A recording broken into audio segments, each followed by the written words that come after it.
Hello guys, അപ്പോൾ ഞാൻ ജർമ്മനിയിലെത്തിയിട്ട് എന്തായാലും ഒരു ദിവസം കാണണം എന്ന് വിചാരിച്ച ആളാണ് കേട്ടോ ഈ മേഘന ചേച്ചി. ഈ ചേച്ചി വഴിയാണ് കേട്ടോ ഞാനിവിടെ വന്നത്. സത്യം പറഞ്ഞിട്ടുണ്ടെങ്കിൽ എനിക്ക് ജർമ്മനിയിൽ റിലേറ്റീവ്സായിട്ടും ഫ്രണ്ട്സായിട്ടും ആരും ഉണ്ടായിരുന്നില്ല കേട്ടോ.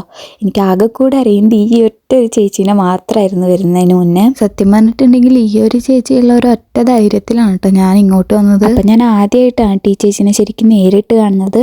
അപ്പം നമ്മളിന്ന് എല്ലാവരും കൂടെ പോകുന്നത് സ്പൈറിലോട്ടാണ് കേട്ടോ. സ്റ്റുട്ട്ഗാർട്ടിൽ നിന്ന് സ്പൈറിലേക്ക് ഏകദേശം ഒരു 5 മണിക്കൂർ നമ്മൾ ട്രെയിനിൽ ട്രാവൽ ചെയ്തിട്ടാണ് കേട്ടോ ഇവിടെ എത്തിയത്. നമ്മളിന്ന് സ്പൈറിൽ പോയത് ശരിക്കും പറഞ്ഞാൽ കുറച്ച് ഇമ്പോർട്ടൻ്റ് ആയിട്ടുള്ള കാര്യങ്ങൾ ചെയ്യാൻ വേണ്ടിയിട്ടായിരുന്നു. നമ്മൾ അതൊക്കെ കഴിഞ്ഞിട്ട് നേരെ തിരിച്ച് വീട്ടിലോട്ട് വരാണ് ചെയ്തത്. പിന്നെ ഞാൻ വീഡിയോ എടുക്കാൻ ഫോൺ പൊക്കിയിട്ടുണ്ടെങ്കിൽ എല്ലാവരും നിലത്ത് നോക്കിയിട്ടാണ് നടക്കാൻ, ഫേമസ് ആവാൻ താല്പര്യമില്ലെന്ന് പറഞ്ഞുകൊണ്ട്. അതൊക്കെ കഴിഞ്ഞ് തിരിച്ച് വീട്ടിലെത്തിയപ്പോഴാണ് കേട്ടോ വീട്ടിൻ്റെ അടുത്തുള്ള അമ്മൂമ്മ കേക്കൊക്കെ ഉണ്ടാക്കിയിട്ടുണ്ടായിരുന്നു ഇന്ന്.